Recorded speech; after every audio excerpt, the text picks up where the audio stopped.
नमस्कार दोस्तों, the social desk पर आपका स्वागत है।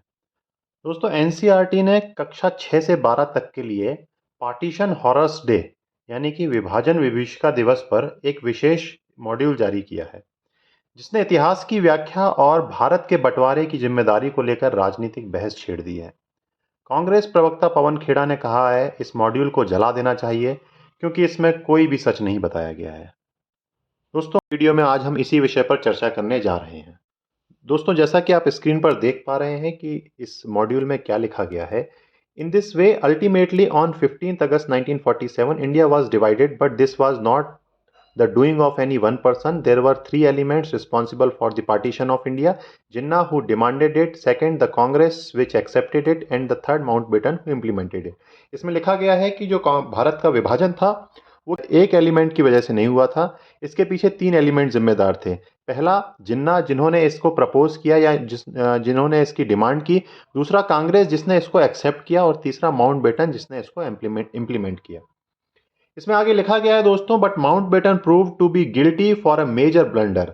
माउंटबेटन ने इस विभाजन में एक बहुत बड़ा मेजर ब्लंडर किया, जिसका खामियाजा भारत के लाखों लोगों को अपनी जान, अपने रिश्तेदारों, अपने परिजनों को गवाकर, अपनी संपत्तियों को गवाकर उठाना पड़ा. He preponed the date of the transfer of power from June 1914 to अगस्त 1947. दोस्तों, माउंटबेटन ने क्या किया था? जो पावर ट्रांसफर की डेट निर्धारित हुई थी वो थी जून 1948. मतलब कि पर्याप्त समय दिया गया था कि जो भी पार्टीशन होना है, जिन लोगों की भी यहाँ से वहाँ जाना है, उनका रोस्टर प्रिपेयर होगा, उनको वहाँ पर विस्थापित किया जाएगा, उनको स्थान दिया जाएगा, जमीन दी जाएगी, उनकी संपत्तियों का कैसे निर्धारण होगा, उस सब के लिए एक पर्याप्त समय निर्धारित किया था। परंतु माउंटबेटन ने उसको प्रीपोन कर दिया अगस्त 1947 को। मैं कहूँगा ये साम्राज्यवादियों की चाल थी। He persuaded everyone to agree to this because of this complete preparation could not be made before the partition. और लॉर्ड माउंटबेटन ने क्या किया? कांग्रेस और जिन्ना और सभी को अपनी इस योजना के लिए राजी कर लिया. The demarcation of the partition boundaries was also not defined. मतलब ये इतनी जल्दबाजी में किया गया था कि जो बाउंड्रीज का डीमार्केशन था कि कितना स्थान पाकिस्तान का है, कितनी भूमि भारत की है, ये तक पूरी तरह से डिसाइड नहीं हो पाया था. जो सर रेडक्लिफ आए थे उनको मात्र 5 सप्ताह का समय दिया गया इसको डीमार्केशन प्रोसेस के लिए. इवन पंजाब जैसे सीमावर्ती राज्य के लिए मात्र 2 दिन का समय ही दिया गया था. इसमें लिखा गया है कि 15 अगस्त 1947 की सुबह काफी लोगों को यही नहीं पता था कि वो आज भारत में है या पाकिस्तान में. इसमें आगे लिखा गया है दोस्तों, the text refers to 1940 Lahore resolution where Mohammad Ali Jinnah claimed that Hindus and Muslims belongs to two different religious philosophy, social customs and literature. The module argues that the British initially sought to keep India united by offering dominion status, but Congress refused this proposal. दोस्तों, model 1940 के लाहौर प्रस्ताव का जिक्र करता है, जहां मोहम्मद अली जिन्ना ने दावा किया था कि हिंदू और मुस्लिम दो अलग अलग गांवों, दर्शन, सामाजिक रीति रिवाजों और साहित्य से संबंधित हैं. यह स्पष्ट रूप से मुस्लिम लीग और जिन्ना की टू नेशन थ्योरी की सोच को जिम्मेदार ठहराता है. लेकिन मॉड्यूल यहाँ नहीं रुकता है. वो आगे लिखता है कि यह कांग्रेस के रुख पर भी सवाल उठाता है. यह बताता है कि ब्रिटिश सरकार ने शुरू में भारत को एकजुट रखने के लिए डोमिनियन स्टेटस का प्रस्ताव दिया था, जिसे कांग्रेस ने अस्वीकार कर दिया. यहाँ मॉड्यूल का तर्क है कि कांग्रेस इस प्रस्ताव को ठुकराकर विभाजन की ओर बढ़ने में एक बहुत महत्वपूर्ण भूमिका निभाती है.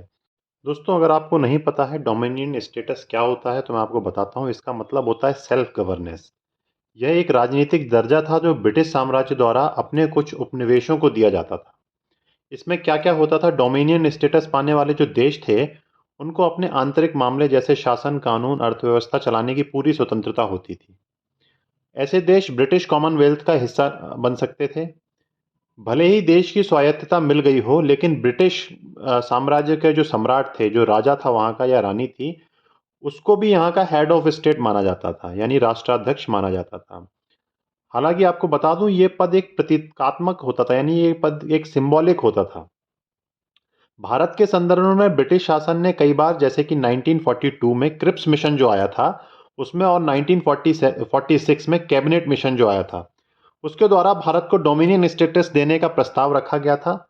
लेकिन भारतीय राष्ट्रीय कांग्रेस ने पूर्ण स्वतंत्रता की मांग करते हुए इस प्रस्ताव को अस्वीकार कर दिया.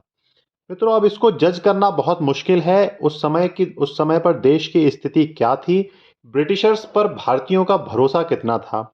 अगर हो सकता है कि भारतीय राजनेताओं को ये डर रहा हो कि यदि वो डोमिनियन स्टेटस को अपना लेते हैं और पूर्ण स्वतंत्रता की मांग नहीं करते हैं, तो हो सकता है जब ब्रिटिश वापस से पावर में आएंगे तो वापस से उन पर पुनः रूल करना स्टार्ट कर देंगे या पुनः भारत को अपने अधिकार में ले लेंगे।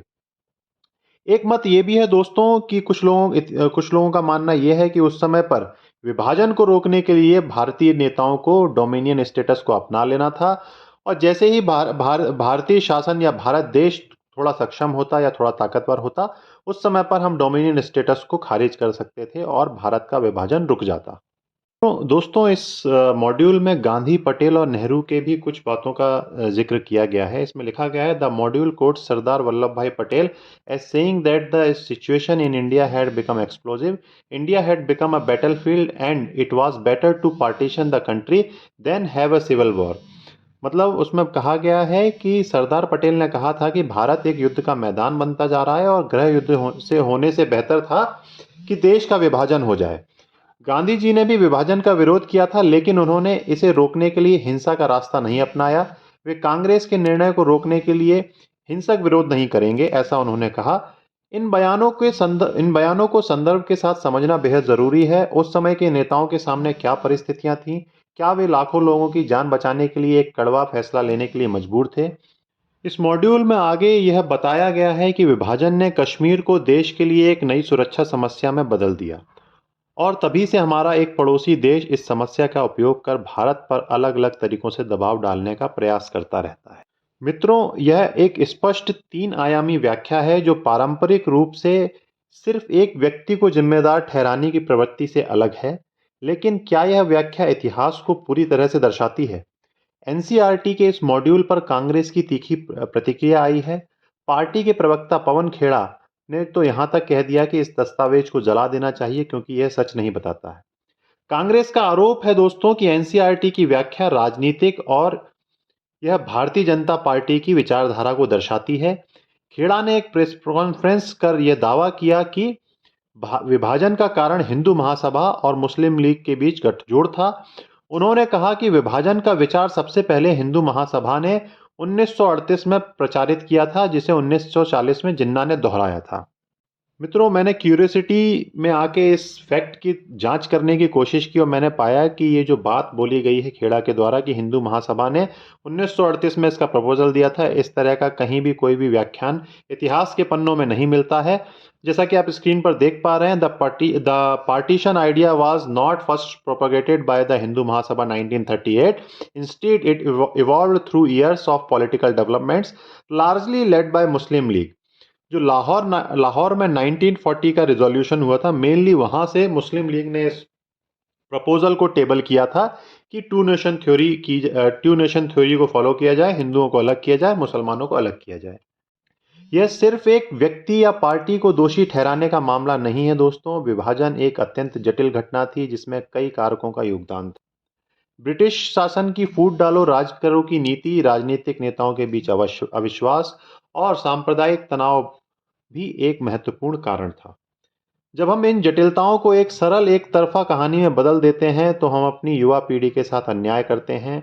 हम उन्हें यह सोचने से रोकते हैं कि हमारे नेता किन कठिन परिस्थितियों से गुजरे होंगे। दोस्तों, एक राष्ट्र के रूप में हमें अपने इतिहास को निष्पक्षता और पूरी ईमानदारी के साथ देखना चाहिए। हमें युवा पीढ़ी को सिर्फ यह नहीं सिखाना है कि क्या हुआ, बल्कि यह भी कि क्यों हुआ, और उस क्यों को कई दृष्टिकोणों से समझना चाहिए। दोस्तों, आज के लिए बस इतना ही। आप बने रहिए द सोशल डेस्क के साथ। For more insights into global strategic affairs analysis, please do like and subscribe this channel. Thank you very much. See you soon.